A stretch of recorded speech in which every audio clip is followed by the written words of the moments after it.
Apocalipsis capítulo 2. Apocalipsis capítulo 2, por favor. Apocalipsis capítulo 2, versículos del 8 al 11. Apocalipsis capítulo 2, versículos del 8 al 11. Estamos viendo las iglesias, las 7 iglesias del Apocalipsis. Estas eran de hecho 7 iglesias que existían en una ruta postal, es decir, una ciudad detrás de la otra. Pero también representan las eras que la iglesia ha vivido, las etapas de la iglesia, 7 diferentes etapas de la iglesia. Bien, amados hermanos, y usted sabe, como una iglesia que honra la palabra del Señor, ¿cómo leemos la Biblia, iglesia? ¿Cómo leemos la Biblia? Vamos a ver, nos vamos a poner en pie para mayor reverencia a la palabra del Señor. Luego nos sentamos, ya vamos a pasar bastante tiempo sentaditos, ¿verdad? Disfrutando de este calor tan precioso. Vamos ahora a poner aire acondicionado, está bueno. Si a la hora del frío no lo vamos a querer. Vamos a ver. Apocalipsis capítulo 2, versículos del 8 al 11. Vamos a leer ahora el mensaje que Dios le dio a la iglesia de Esmirna. Quiero que ponga mucha atención a este mensaje, porque es una iglesia que la Biblia llama pobre y que ella se consideraba pobre. Una iglesia de mucho sufrimiento, una iglesia de mucha persecución. Pero ya vamos a ver qué es lo que nuestro Señor le dice a esta iglesia pobre. Vamos a darle lectura a la palabra del Señor. Apocalipsis capítulo 2, versículos del 8 en adelante, y dice así la palabra del Señor, la cual leemos en el nombre del Padre, del Hijo y del Espíritu Santo. Y escribe al ángel de la iglesia en Esmirna, el primero y el postrero, el que estuvo muerto y vivió, dice esto: yo conozco tus obras. Repita eso: yo conozco tus obras y tu tribulación y tu pobreza, pero tú eres rico, y la blasfemia de los que dicen ser judíos y no lo son, sino sinagogas de Satanás. No temas en nada lo que vas a padecer. Repita eso: no temas en nada lo que vas a padecer. He aquí, oiga esto: el diablo echará a algunos de vosotros en la cárcel para que seáis probados, y tendréis tribulación. ¿Por cuánto? 10 días. Sé fiel. ¿Hasta cuánto? Hasta la muerte. ¿Sé fiel una semana? No. ¿Sé fiel un año? No. Sé fiel hasta la muerte, y yo te daré la corona de vida. El que tiene oídos, oiga lo que el Espíritu dice a las iglesias. El que venciere no sufrirá daño en la segunda muerte. Vamos a orar. Oh buen Dios y Padre Santo, en esta tarde, Dios, tarde, noche, Padre, estamos aquí en tu casa, contentos, Dios, de que tú estás con nosotros, contentos de que vamos a leer las palabras que tú mandaste a tu iglesia, Señor. Ayúdanos a comprender, Padre. Ayúdanos a tomar lo que es para nosotros, Dios. Ayúdanos a tener un corazón sincero a la hora de escuchar tu palabra, porque delante de ti, Señor, no podemos fingir absolutamente nada. Somos lo que somos. Podemos fingir delante de otras personas, pero delante de ti, Señor, nuestro corazón es transparente. Tú sabes lo que en este momento estamos pensando. Tú sabes, Dios, cuánta reverencia tenemos a tu casa o si no tenemos reverencia. Tú sabes, Padre, si nuestro corazón te ama o simplemente te ignora. Pero hoy, Señor, queremos poner nuestro pensamiento, nuestro entendimiento como barro en tus manos, para que tú hagas de él una vasija que sea de tu agrado. Háblanos, Señor, al corazón, Padre. Enséñanos, Dios, lo que hace la abundancia y la comodidad en el corazón del creyente. Gracias, Dios, por lo bueno que eres. Te alabamos, Rey, y te damos las gracias ahora y siempre. Te alabamos, Padre, en Cristo Jesús, nuestro Rey y nuestro Señor. Te lo suplicamos, háblanos al corazón. En Cristo Jesús, amén y amén. Puede sentarse, por favor. Gloria a Dios. La primera de las iglesias fue la iglesia de Éfeso. Vimos nosotros que el Señor elogiaba mucho esa iglesia. Una iglesia que trabajaba, dice que su arduo trabajo. O sea, una iglesia que en verdad hacía lo que Él le había mandado. Pero había un detalle, había un reclamo, que es un reclamo tan grande como cualquiera de los otros reclamos a las otras iglesias. Le dijo el Señor: pero una cosa tengo contra ti. Y no sé a cuántos les va a sonar esto. Una sola cosita tenía el Señor contra esa iglesia: que has dejado tu primer amor. Vuelve entonces de donde has caído. Mire, lo que Dios, esta iglesia, la iglesia de Éfeso, la primera de las iglesias, representa a los primeros 100 años de la iglesia, el tiempo en que los apóstoles todavía estaban con vida, andaban caminando y andaban enseñando la palabra. Dice la Biblia que nuestra fe está cimentada sobre la palabra de los apóstoles y de los profetas. Allí está cimentada, y sobre la palabra de nuestro Señor Jesucristo. Entonces, mientras los apóstoles estaban caminando, ellos enseñaban, ellos corregían, ellos mostraban lo que directamente habían aprendido de nuestro Señor Jesucristo. Recuerda que los requisitos para ser apóstoles, según la Biblia, en el libro de los Hechos aparece que era necesario haber andado en el ministerio de nuestro Señor Jesucristo, haber sido testigo de los milagros y haber sido testigo ocular de su resurrección. Por eso es que cuando vemos que personas que se llaman ahora apóstoles, uno dice: bueno, quién sabe, ¿verdad? Pero la Biblia dice que esos eran los apóstoles. Pues en los primeros 100 años de la historia, después de nuestro Señor Jesucristo, los apóstoles estaban aquí. Entonces, mientras ellos estaban aquí, la iglesia era perseverante, la iglesia predicaba, la iglesia enseñaba, aprendía.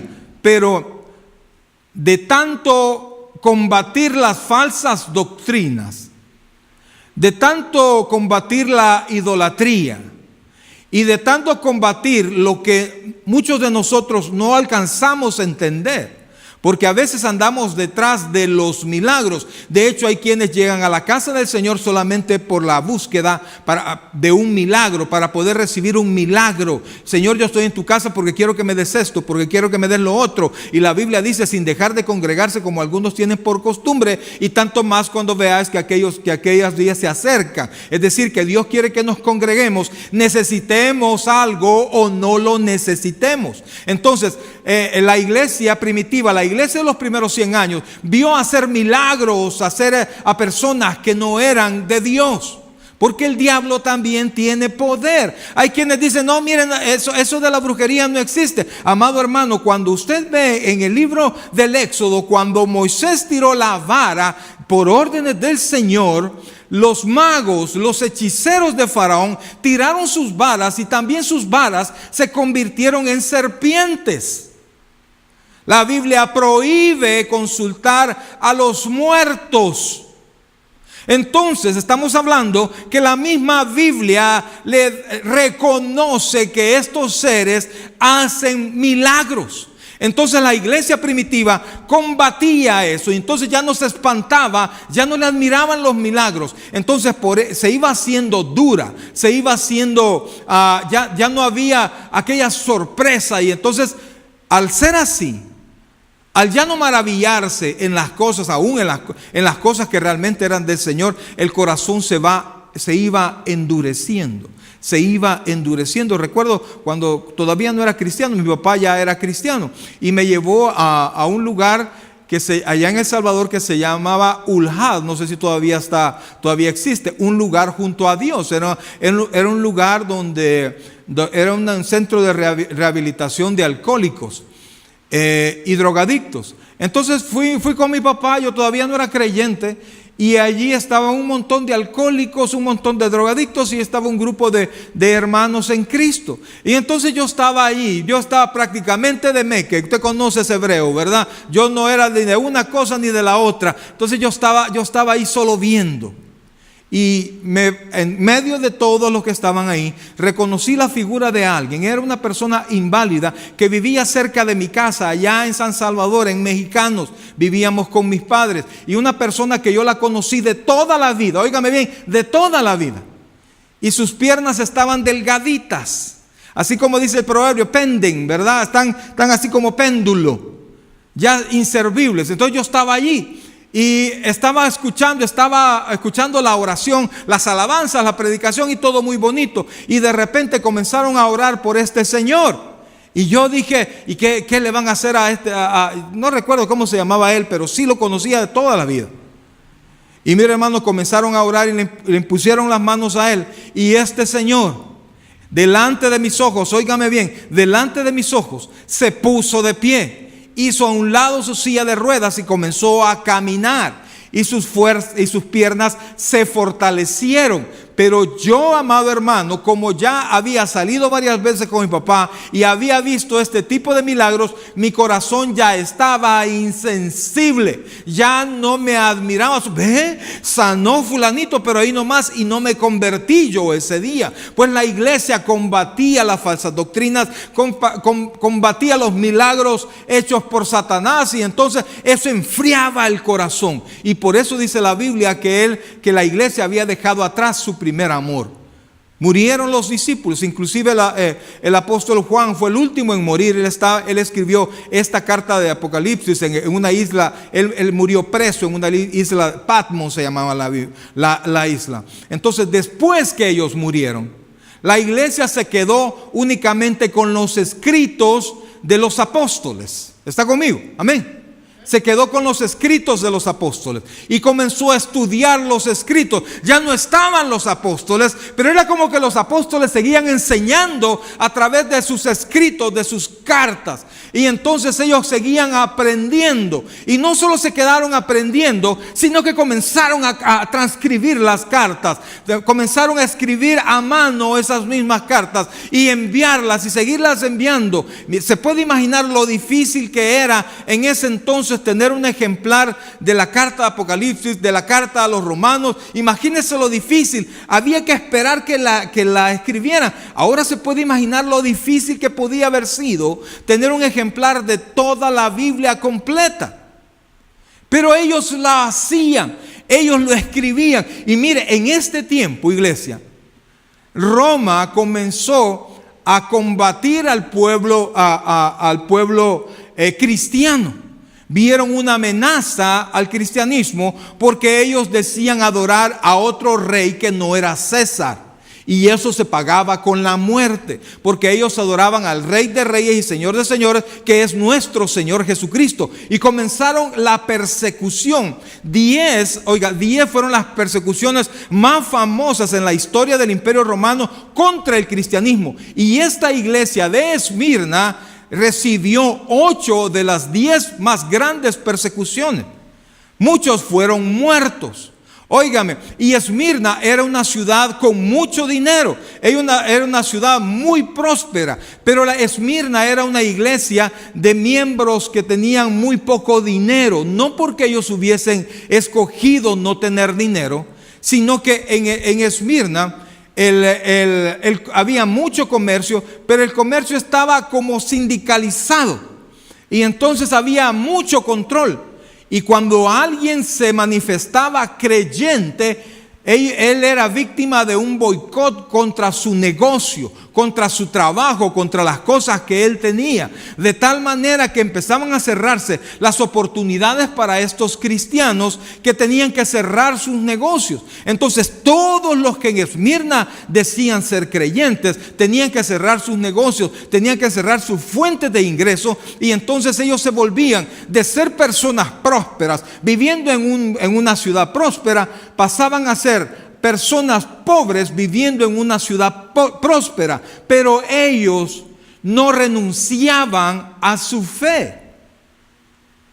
Ellos recibieron persecución y cada vez la persecución iba siendo más y más y más fuerte, de tal manera que ya no eran solo sus bienes, sino que llegó un momento en que el Imperio Romano comenzó a perseguirlos, a arrestarlos. Muchos de ellos fueron muertos en el circo romano, muchos fueron crucificados, fueron devorados por los leones, fueron crucificados. Pero ellos, óigame bien por favor, ellos no negaban su fe. Ellos preferían perder todo lo que tenían, inclusive la vida, pero no negaban su fe.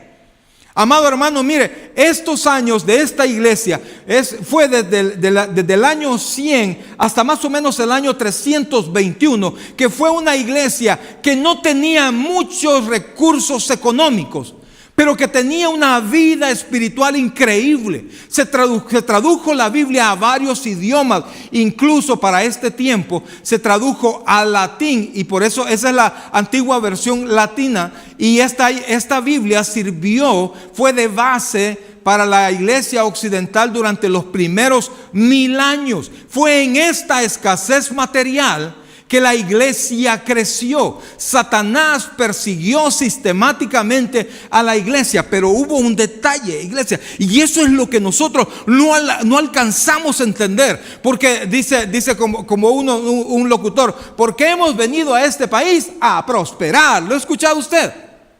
Y lo dice, y usted lo dice, es cierto, y como es cristiano dice amén, ¿verdad? Pero cuando nosotros vamos en la búsqueda de la riqueza, buscamos y nos enfocamos solo en la riqueza, el Señor fue bien claro: no podéis servir a dos señores, porque vas a amar a uno y vas a aborrecer al otro. Usted no puede amar a las riquezas y decir amar a Dios. Es más, el Señor Jesucristo, cuando se refirió a riqueza, no dijo riqueza, sino que dio el nombre del señor pagano de las riquezas. Se llamaba Mamón. Entonces dijo: no puedes servir a Mamón y puedes servir a Dios. No lo puedes hacer. Entonces esta iglesia, por amar a Cristo, por seguir las enseñanzas de Cristo, fue perseguida, y muchos en esos más de 200 años, muchos fueron muertos. Algunos calculan que alrededor de 3 millones de cristianos fueron a la muerte en ese tiempo. Pero fue un tiempo poderoso de la iglesia. Mire, cuando yo veo a la iglesia del Señor de este tiempo, ¿verdad?, que se prepara para ir a la iglesia, pero de repente, mira, vámonos para la playa, ay, ya no viene. Es que tenía un dolorcito de cabeza que no se me iba, pastor, no se me iba, y entonces me dormí. Es que no me sentía de humor para venir a la iglesia. Esté enfermo, esté sano, alegre, triste, alegre o amargado, usted tiene que venir a la casa del Señor. El domingo es el día del Señor y usted tiene que ser encontrado en la casa del Señor. Usted no debe variar eso. Y esta iglesia fue increíble, esta iglesia. La gente se convertía y mire, entre más eran atacados, entre más morían, más la iglesia crecía.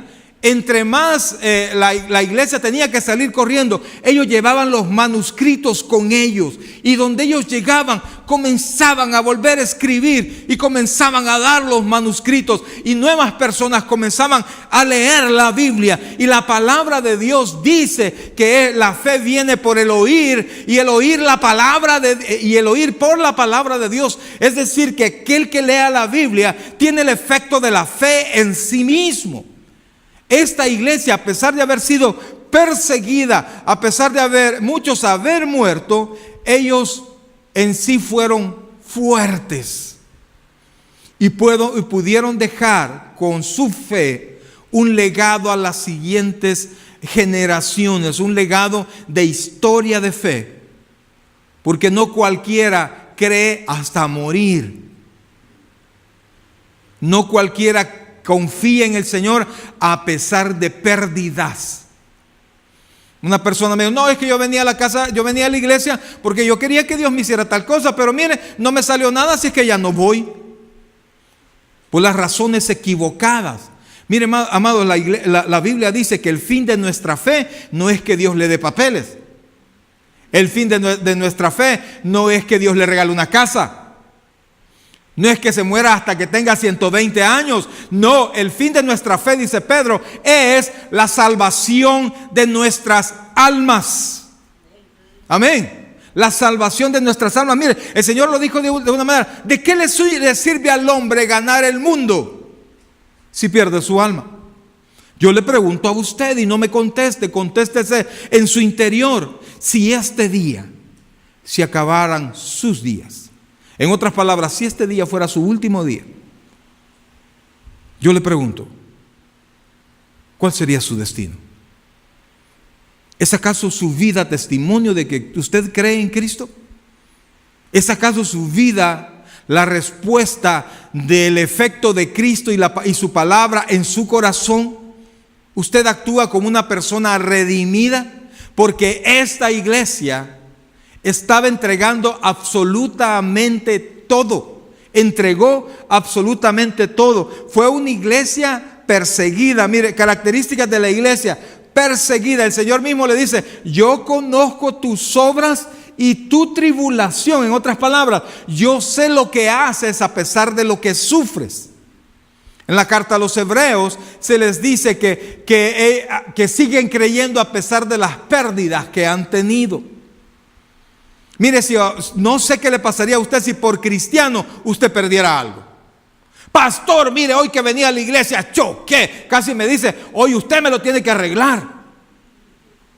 Amado, mire, Satanás va a hacer todo lo necesario para que usted pierda la poca o la mucha fe que usted tiene. Mire, y esto es una preparación para entrar a Apocalipsis, a la profecía de todo lo que viene a este mundo. Habrá una Esmirna en nosotros. Satanás por más de 200 años, mire, porque vio los primeros 100 años de la iglesia y vio el poder de la palabra, de las enseñanzas, y entonces Satanás debió haber pensado: tengo que destruirlos, tengo que terminarlos, y los persiguió, y Roma fue su instrumento, pero no pudieron. Cuanto más los atacaba, más crecía la iglesia, hasta que llegó un momento, y póngame atención a esto por favor, llegó un momento en que Satanás cambió su táctica. Mire, Satanás no es cualquier cosa usted. Es un tipo tan inteligente, tan preparado como usted no tiene una idea, que pensó: lo he atacado y le he hecho de todo. Les he quitado sus posesiones y siguen predicando, siguen llevando la palabra de Dios. Los he muerto, y por más que los otros ven que sus compañeros mueren, no se detiene, sino que siguen predicando. Y entonces hizo algo totalmente diferente. En el año 321, bajo el gobierno del emperador Constantino, este emperador dice que tuvo una visión, y en su visión se le presentó una cruz. Óigame bien, la cruz nunca jamás había sido un símbolo de la fe cristiana, nunca, siempre fue un símbolo de muerte. Pero este emperador en su visión pudo divisar una cruz y unas palabras que le decían: con este símbolo vencerás. Y entonces, con esa visión, él vino y oficializó, oiga esto, oficializó la religión cristiana como la religión principal de Roma. En otras palabras, Roma se hizo cristiana por decreto. Nosotros nos hacemos cristianos por fe, no porque una ley lo ordene. Y entonces, amado, la iglesia dejó de ser perseguida. Y entonces la iglesia entró en fraternidad con el mundo pagano. Y la iglesia comenzó a acomodarse. Fue un golpe maestro de Satanás a la iglesia. Y la fuerza de la iglesia paró. ¿Saben por qué paró? Porque vinieron los bienes materiales. Porque había que ocuparse en construir templos, porque había que ocuparse en prosperar como cristianos. Y ahí nació la religión tradicional. Y vino a ser Constantino como el primer papa. Él instituyó ahí la religión tradicional. Mire, iglesia, ¿y eso qué tiene que ver conmigo, pastor? Porque el esquema siempre es igual. 6 años tengo yo de vivir en este país, junto con mi familia, gracias al Señor. Los 5 nos vinimos. Y veníamos con un fuego como usted no tiene una idea. Y yo vi en el tiempo que yo estuve aquí, vi venir otras personas que venían de nuestros países, también cristianos con el fuego de servir al Señor, cristianos con el fuego, con el deseo de entregar sus vidas. Pero de repente les salió su primer trabajo, recibieron su primer cheque. y vieron las posibilidades de que aquí en este país usted puede alcanzar lo que usted quiera si se esfuerza lo suficiente. Y entonces ese deseo de tener fue más grande que el deseo de ser en el Señor. Y decidieron tener posesiones y abandonaron su fe. Pero mientras eso pasaba, desde el año 100 hasta antes del año 321, después de Cristo, la iglesia fue una iglesia pujante. No tenía dinero, no tenía templos, se reunían en cuevas, eran perseguidos, pero ellos crecieron más. Pudieron ver en su pobreza el poder de Dios con su pueblo. Iglesia, yo sé que este no es un sermón como los que usted ve en la televisión, vea. Tú has nacido para ser un vencedor. Amén, amén, amén. Y en adulterio. Tú has nacido para ser un triunfador y un gran mentiroso, estafador. Amén, amén, aleluya, amén. Sí, comienzan todos casi a bailar. Porque quieren tener las cosas materiales. Y la iglesia comienza a predicar otro evangelio, el evangelio de tener, cuando el evangelio que nosotros predicamos es el ser hijo de Dios.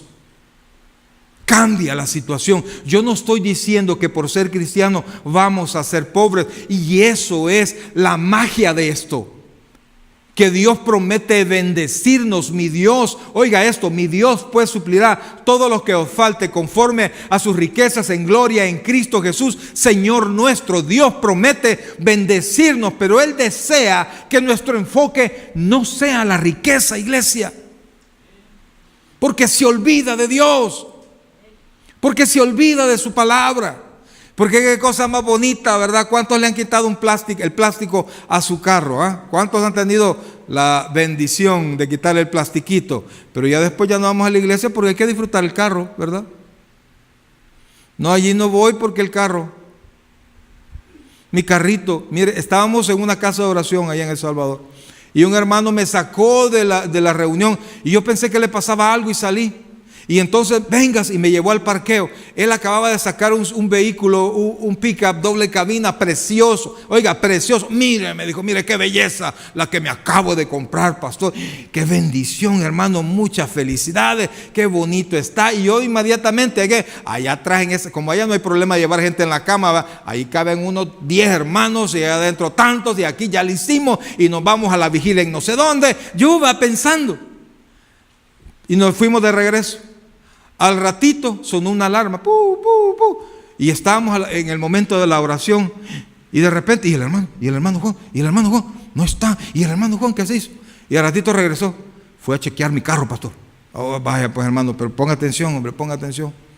Y óigame, Juancito, con su carro, no pudo estar en paz en la casa del Señor. Nunca más.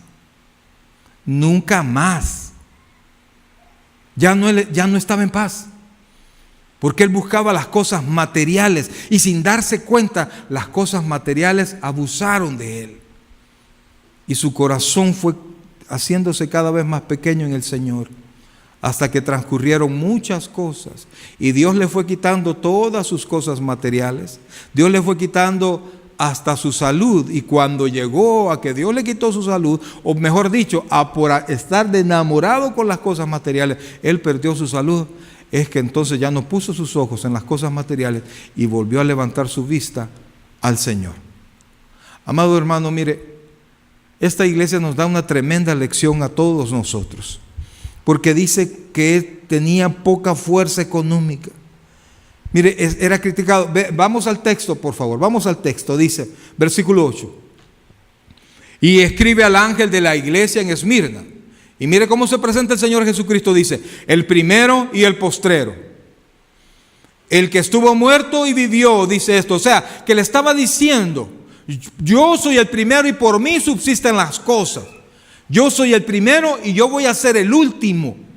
O sea, él estaba diciendo, yo soy Señor de todas estas cosas.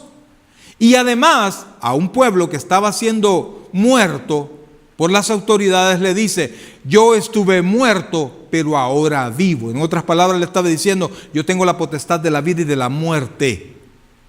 Te dice esto. Mire, dice después: yo conozco tus obras y tu tribulación y tu pobreza. Amados,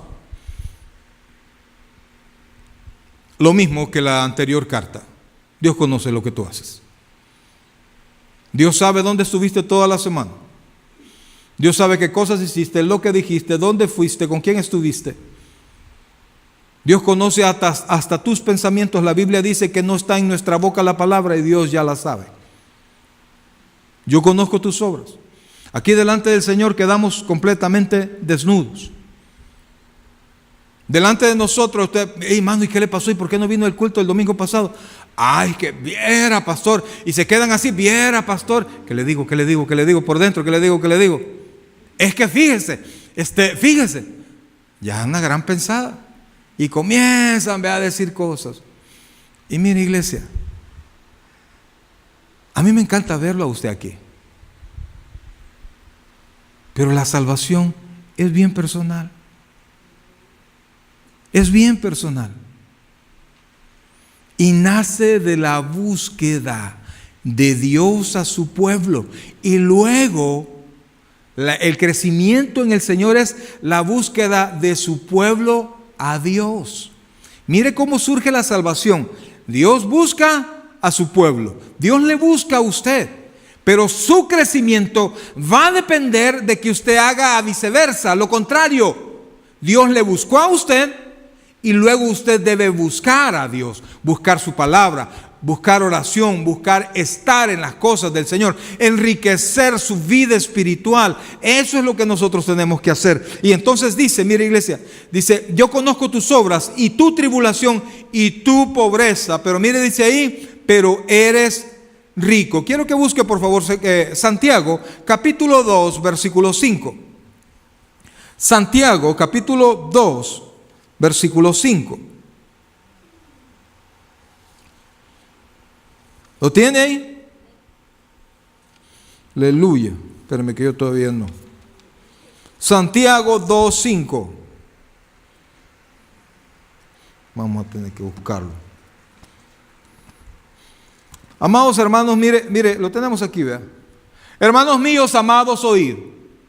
¿No ha elegido Dios a los pobres de este mundo para que sean ricos en fe y herederos del reino que ha prometido a los que le aman? Vea bien lo que dice ahí. Porque yo quiero tener casa grande, yo quiero que mi familia sea bendecida. Pero mire lo que dice ahí. ¿A quién ha escogido Dios? Cuando el muchacho rico no quiso irse con Jesucristo, ¿qué dijo el Señor? Cuán difícil es que un rico entre al reino de los cielos. ¿Por qué? Porque una persona que se considera en riqueza, su corazón está en las riquezas. Y Dios quiere ahora, y pongan atención a esto, porque yo no estoy hablando aquí para que todos nosotros seamos pobres. Dios quiere que tu corazón esté con Él. Dios no nos quiere ver en necesidad. La iglesia circunstancialmente estaba en pobreza por el acecho de Satanás, pero Dios quiere que su iglesia sea bendecida, pero no quiere que sea bendecida porque busca la bendición, sino que sea bendecida porque busca a Dios, porque ama a Dios, porque Dios es su meta principal. Eso es lo que Dios quiere, iglesia. Y Dios te va, mire, ¿qué es lo que dice el Señor? Mateo 6:33. Mas buscad primeramente el reino de Dios y su justicia, y todas estas cosas, todo lo que usted necesita, os será, dice, añadida. Iglesia, Dios tiene un plan para nosotros y Satanás está en medio de ese plan. Satanás quiere estorbarte, quiere engañarte. Fíjense que la Biblia nos enseña ahora, sigamos leyendo el texto de Apocalipsis, dice: Yo conozco tus obras y tu tribulación y tu pobreza, pero tú eres rico. Y la blasfemia de los que dicen ser judíos y no lo son, sino sinagogas de Satanás. Hay muchas iglesias, mire, todas estas iglesias que buscan solo la prosperidad y hablan de la prosperidad y hablan de que usted va a ser cristiano para ser una persona próspera. Amado, yo te quiero decir algo, si tú quieres dinero, ponte a estudiar. Porque si tú me dices, ¿cuánto ganas? Pastor, yo gano $12.50. ¿Y cuánto quisiera ganar? $95 la hora. Ok, ¿por qué te van a pagar a ti $95 la hora? ¿Qué debes hacer para ganar $95 la hora? ¿Qué es lo que tienes que hacer? Especializarte en algo, en lo que sea. Tú vas a ser muy creyente, pero no vas a ganar $95 la hora si tú no te preparas. Usted no viene a la iglesia para ser rico materialmente. Usted viene a la iglesia para ser rico en el Señor. Y Dios dice, yo voy a prosperar todo lo que tú hagas. Entonces si usted quiere ser rico, tiene que hacer algo diferente a lo que está haciendo. Tiene que cambiar su manera de pensar. Tiene que gastar menos. Tiene que probablemente cambiar su manera de generar dinero. Quizás es empleado, quizás Dios quiere convertirlo en algo más, pero necesita ir a buscar, necesita prepararse. No crea usted que porque está poniendo su diezmo en esa canastita, mañana le va a amanecer debajo de su almohada $1.000.000. No es así. Yo no te voy a engañar. Dios quiere bendecirte, pero desea que le ames a Él, porque donde está tu corazón, donde está tu tesoro, ahí estará tu corazón. Y Dios quiere ser tu tesoro. Mire, las madrecitas van con sus hijos. ¿En qué pasan pensando todo el día? Ahí dice que lo bajen a un lado a uno, mire, ¿verdad? Aunque uno les baile y haga lo que sea, no, cuando las madrecitas con sus hijos son los primeros. Y yo acepté eso, pues. Yo ya acepté eso es así. Entonces, Dios quiere ser tu tesoro. Y Dios quiere que si vas a salir, pienses en Él, para que Dios mande sus ángeles y te cuiden. Mire, le pregunto yo a usted, ¿usted puede cuidar a sus hijos 24 horas al día? No se puede. ¿Cómo? Cuando están en la escuela, ¿y cómo hace pues? Usted ya no está ahí. Cuando los tiene usted ahí, con que a usted se le han caído, brother. ¿O no? ¿A quién se le cayó al niño? A mí se me cayeron, los 3 se me cayeron. Y el último se me cayó y dio vuelta en el aire y ¡pum! Cayó. Porque lo quise agarrar y en lugar de agarrarlo, dio la vuelta y ¡pum! Cayó. Y yo lo amo, pues. Pero no soy perfecto. Entonces, ¿qué hago? ¿Qué he aprendido yo? A buscar a Dios para que sea Dios quien cuide mis hijos. ¿Cómo cree usted que es la mejor manera de cuidar a la esposa? Encomendándosela a Dios, hombre. Que Dios conquiste el corazón de la esposa para que sea una esposa fiel a Dios. Porque si mi esposa, y ponga atención a esto, si mi esposa es fiel a Dios, me va a ser fiel a mí. ¿Ah? ¿Qué le parece? Y si yo soy fiel a Dios, le voy a ser fiel a mi esposa también. No, es que le voy a dar todo lo que necesite para que no ande deseando nada y me voy a ir a trabajar, voy a trabajar como burro. Pues en lo que andas como burro muchas cosas pueden pasar, hijo. Mejor busquemos a Dios. Amados, miren, la iglesia de Esmirna es una iglesia que nos da cátedra de vida cristiana a pesar de las pruebas. El mismo Señor le dijo, mire lo que le dijo el Señor: no temas en nada lo que vas a padecer. Le estaba diciendo que venía todavía cosas más difíciles. Y luego le dice, he aquí, y entienda cuál es su enemigo. El diablo echará a algunos de vosotros en la cárcel para que seáis probados y tendráis tribulación por 10 días. 3 cosas aquí. Número 1, ¿quién lo echó en la cárcel? ¿Quién? El diablo, sí, el diablo. ¿Y para qué? ¿Para qué? ¿Eran malos cristianos? No, para ser probados. Deje de estar buscando otro tipo de culpable. Satanás quiere enderezarte. No, perdón, Dios quiere enderezarte y ha soltado a Satanás. No, Satanás quiere acabarte. Imagínese que Jesucristo le dijo a Pedro que Satanás lo había pedido para zarandearlo. Algunos quizás estemos en el listado de Satanás. Ay no, pastor, que la lengua se le haga chicharrón. Amado, perdóneme, pero esto sí es. Usted no es amigo del diablo. Usted se hizo cristiano, Satanás es su enemigo. ¿Satanás es su qué? Enemigo. ¿Es qué? Mi enemigo. Diga, Satanás es mi enemigo, dígalo. Satanás es mi enemigo. Dios es mi Padre. Dígalo de nuevo, Satanás es mi enemigo. Dios es mi Padre. Jesús es mi Salvador. Eso dígalo. Confiéselo. Para que cuando Satanás le ponga esas pruebas, porque a veces no serán pruebas de dolor, sino pruebas de aquellas de las que bailan y hablan bonito. Y usted dice, ay, como me lo recetó el doctor. Y usted va a decir, esto no puede ser maldición, esto es bendición. Amados, y vamos a ser probados. Y eso nos va a llevar, y dice que vamos a estar presos allí, en esa tentación y en ese problema, dice 10 días. Las pruebas son por un tiempo. Ahora yo le digo algo. Si usted ya tiene más de un año de estar en prueba, brother, ya no es prueba. Es que Dios lo quiere cambiar a usted. Y usted no se ha dado cuenta y no ha reconocido que es usted el que anda mal. Y no le ha permitido a Dios que lo cambie.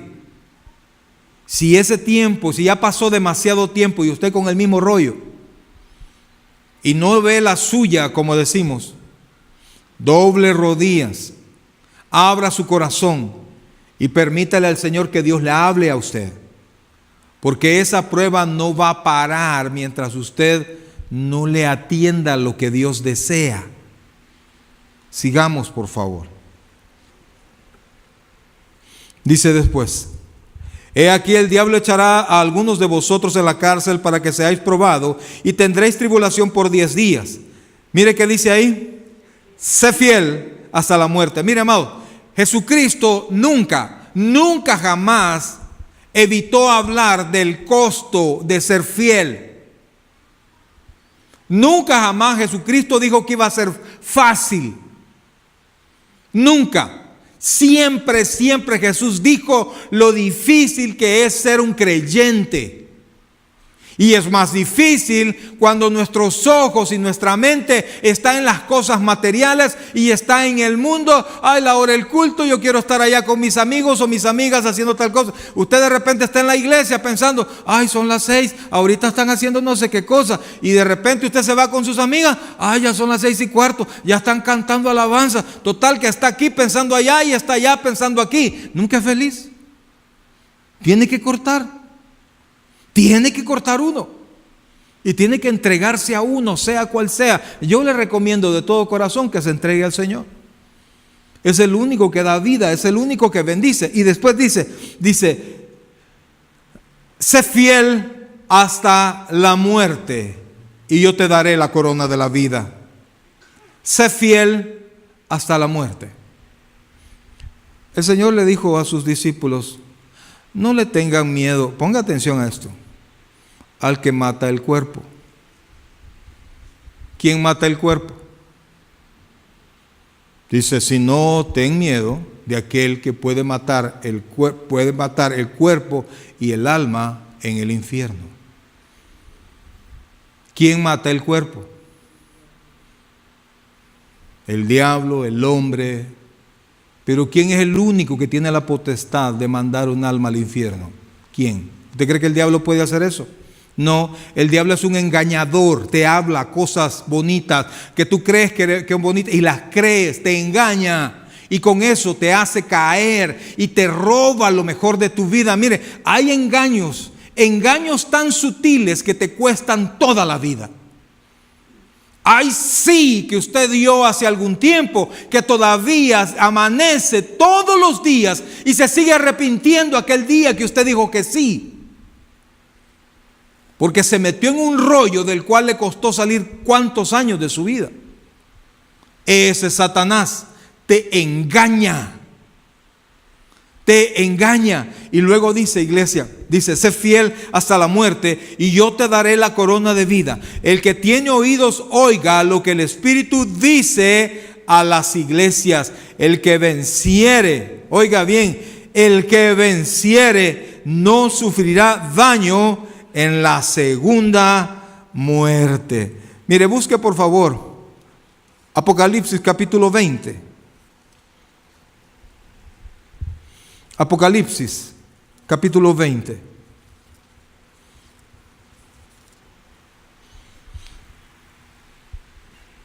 Versículo 6. ¿Lo tiene ahí? Bienaventurado, mire, bienaventurado y qué, y santo, el que tiene parte en la primera resurrección. Bienaventurado, dice en Apocalipsis dice que es bienaventurado el que oye, el que lee y el que guarda esta profecía. Pero ya el capítulo 20 está por terminar la profecía. Entonces ahí dice que ya no es solo bienaventurado. Bienaventurado quiere decir feliz.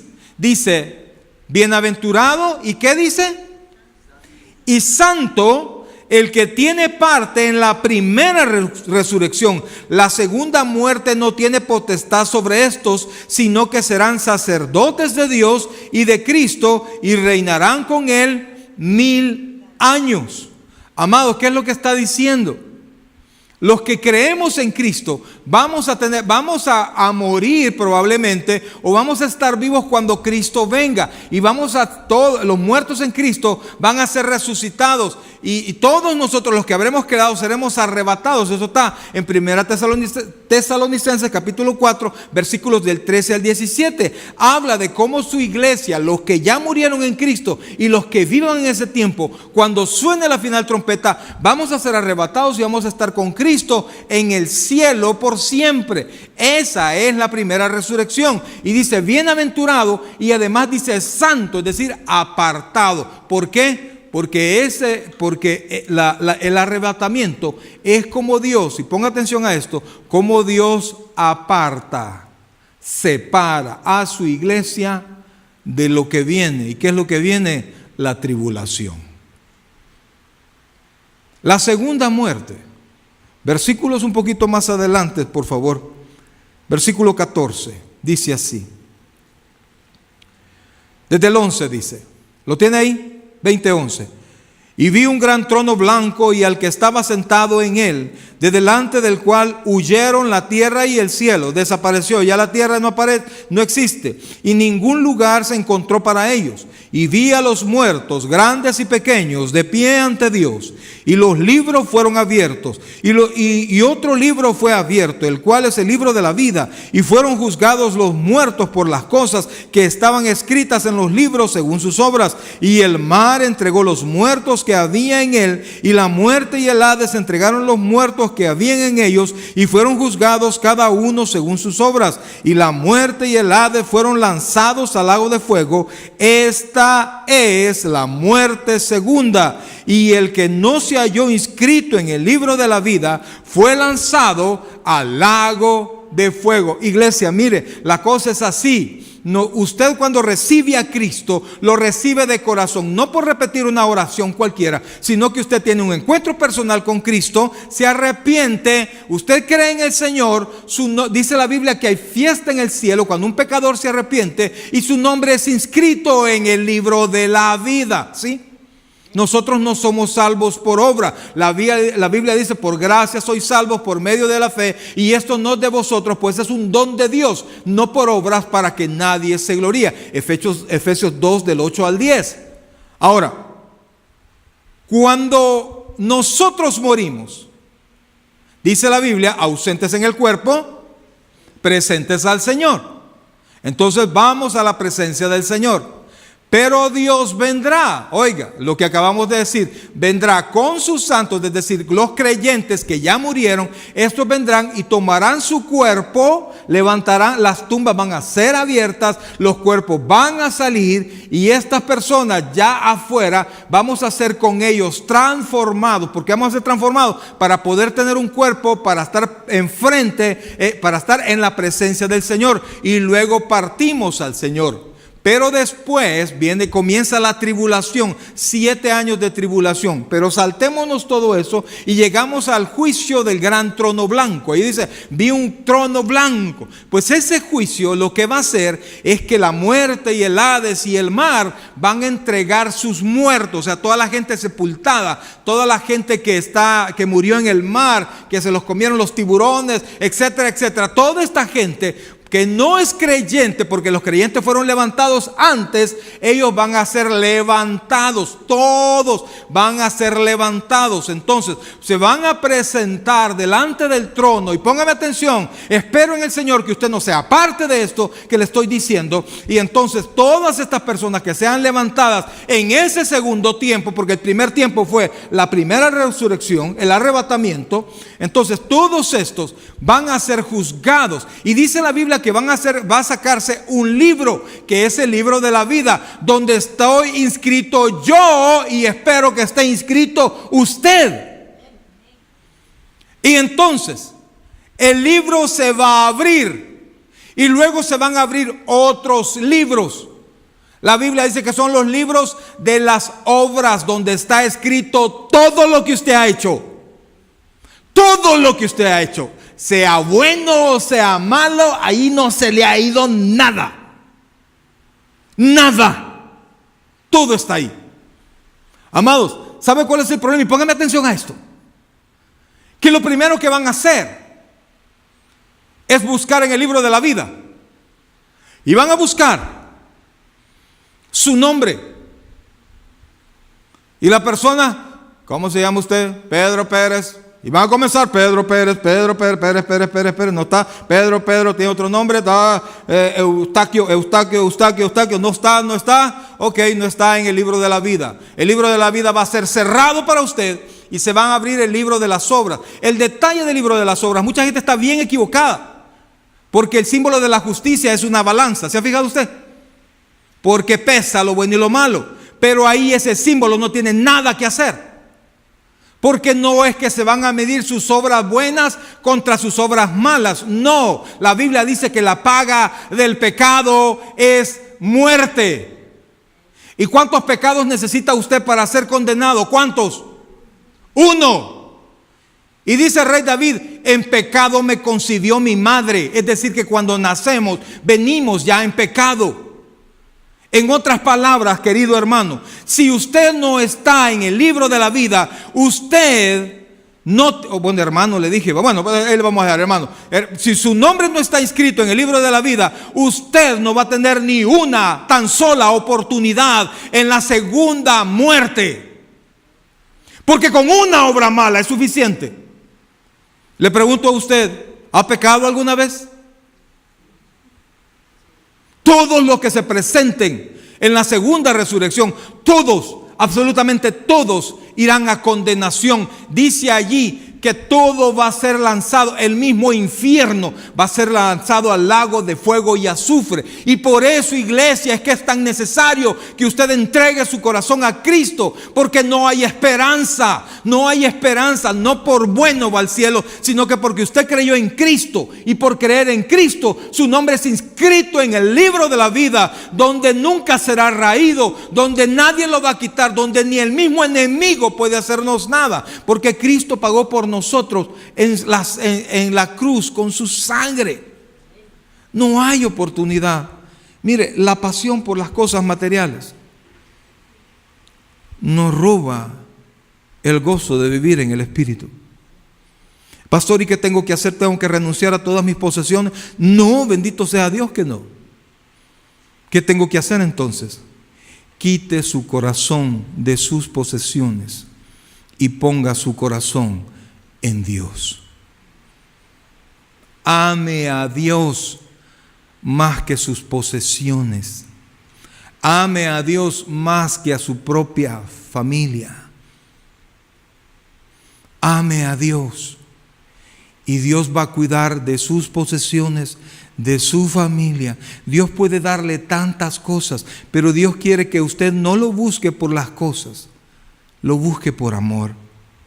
Dios es tan precioso, iglesia, que no importa lo que cada uno de nosotros hayamos hecho. Si nosotros venimos a Él y nos arrepentimos, Él perdona nuestros pecados. Inscribe nuestro nombre en el libro de la vida.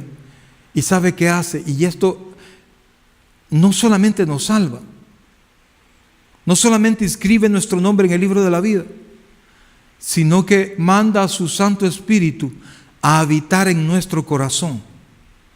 Y el Espíritu Santo es quien nos va a ministrar, nos va a enseñar. Y en la medida que usted hable con el Espíritu Santo, ore y lea la Biblia, usted va a ir tomando posesión realmente de su corazón y de su vida carnal. Y todos esos deseos que le distraen, usted los va a ir sepultando. Dice Pablo que nosotros tenemos que llevar cautivo el pensamiento. Pero es que a mí me parece que ese pastor no es el que yo quiero. Lleve cautivo el pensamiento, porque nunca va a encontrar un pastor bueno, iglesia, más que el pastor de pastores, que ese es Jesucristo. De ahí todos los demás, el que no es alto es chiquito, el que es delgado es panzón, o es mentiroso, o es esto, lo que sea, de todo hay. ¿Sabe por qué? Porque somos personas como usted, con problemas, con cargas, una vida normal, una persona normal, con una encomienda extraordinaria, que si no fuera por el Espíritu Santo, no podríamos sacar absolutamente nada adelante de todo lo que Dios nos manda. Por eso, iglesia, enamórese del Señor, hombre, más que sus cosas materiales. ¿Sabe qué hago yo constantemente? Lo que simboliza las cosas. Por ejemplo, ¿cómo simboliza usted su carro? ¿Cómo? ¿Qué puede agarrar usted en su mano simbolizando su carro? Las llaves de su casa, aunque sea el recibo de PG&E. Sus hijos, una foto. Su esposa, la cicatriz que tiene por aquí, no, perdón, algo, una foto, lo que sea. Su familia allá en su país, la bandera de su país. Y dígale al Señor: Señor, todo esto yo lo pongo a tus pies, porque tú eres lo primero en mi vida. Y si Dios es lo primero en su vida, usted será primero para Dios. Dios lo ha demostrado una y otra vez. Y quiere bendecirte tanto, pero quiero que lo ames. Y vas a hacer, cuando tú te consideres que no puedes y vayas al Señor y le digas: Señor, no puedo si tú no me ayudas, no va a haber nada que usted no pueda hacer. Vamos a orar, iglesia. Vamos a pedirle al Señor que nos permita tener esta convicción que tuvo todo este pueblo a través de la palabra. Y eso es algo muy importante. Leían la Biblia una y otra vez. Vamos a orar, iglesia. Oh, buen Dios y Padre nuestro, en esta noche, Padre, hemos leído, Señor, sobre una iglesia extraordinaria. Una iglesia que no andaba pensando en construir templos.